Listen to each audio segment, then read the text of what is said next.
अब ये तो होना ही था।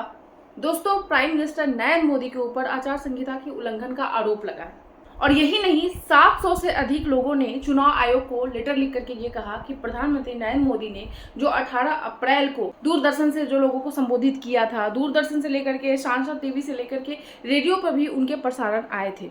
तो ये जो चीजें की गई थी प्रधानमंत्री नरेंद्र मोदी के द्वारा, ये पूरी तरह से आचार संहिता का उल्लंघन। आज भारत का हर नागरिक देख रहा है कि कैसे भारत की नारी शक्ति की उड़ान को रोक दिया गया, उनके सपनों को बेरहमी से कुचल दिया गया।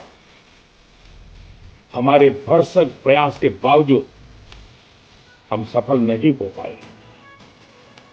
नारी शक्ति वंदन अधिनियम में संशोधन नहीं किया और मैं इसके लिए सभी माताओं बहनों उनसे मैं क्षमा प्रार्थी। हम आपको बता दें कि लेटर लिखने वाले में पत्रकार से लेकर के पूरे ब्यूरोक्रेट से लेकर के एक्टिविस्ट तक शामिल है। इन सभी का कहना है कि अगर प्रधानमंत्री नरेंद्र मोदी को अवसर दिया गया कि वो संबोधित कर सके लोगों को, तो यही सेम अवसर अपोजिशन वाले को क्यों नहीं दिया जाता है। आज के डेट में बीजेपी के जितने भी नेता है, चाहे प्रधानमंत्री नरेंद्र मोदी हो, फिर उसके बाद से अमित शाह हो, या फिर जो है सो राजनाथ सिंह हो, या फिर उनके जितने भी लीडर है, चाहे किसी भी जो स्टेट के मुख्यमंत्री से लेकर के नेता से लेकर के हर कोई यही रोना रो रहा है कि महिला आरक्षण लागू नहीं हो पाया और अपोजिशन नहीं चाहते हैं कि महिलाओं को जो है सो पार्लियामेंट में आने का मौका मिले। सभी लोग रोना रो रहे हैं इसके लिए। तो सिंपल सा एक सवाल है, क्या इससे लोग इन्फ्लुएंस नहीं हो रहे हैं?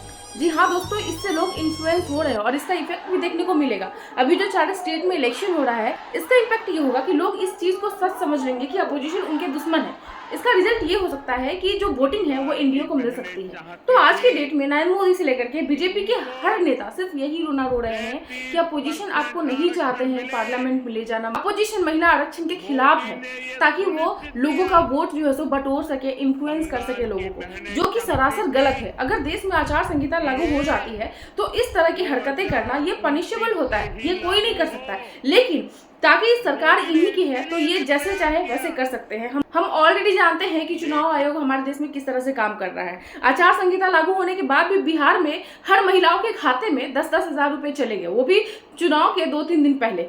फिर भी इस पर चुनाव आयोग ने कुछ नहीं बोला, एक क्वेश्चन तक रेज नहीं किया। ऊपर से जब अपोजिशन ने आवाज उठाया तो अपोजिशन को ही बदनाम करने पे लग गए और इसी वजह से chief election commissioner Gyanesh Kumar को उनके पद से हटाने की बातें होने लगी हमारे देश में। अपोजिशन का ये आरोप है कि जो ज्ञानेश कुमार है चीफ इलेक्शन कमिश्नर, वो ये सारी हरकतें हो रही है, उनके आंख के सामने सब कुछ हो रहा है, बट वो कोई भी प्रतिक्रिया नहीं जताते हैं, कोई एक्शन नहीं लेते हैं। हमारे देश में वोट चोरी से लेकर के आचार संहिता का उल्लंघन किया जा रहा है और भी बहुत सारी जैसी चीजें हो रही हैं, लेकिन इस पे चीफ इलेक्शन कमिश्नर कोई भी प्रतिक्रिया नहीं देते। खैर, ये तो आज के डेट में हमारे देश को कॉमन चीजें हो गई हैं, इससे कोई इम्पैक्ट नहीं पड़ता है। अब देखना ये है कि चुनाव आयोग इस पे क्या प्रतिक्रिया देती है। तो दोस्तों, आपको क्या लगता है, इस पे कैसा एक्शन लिया जाना चाहिए? प्लीज कमेंट करके बताइए।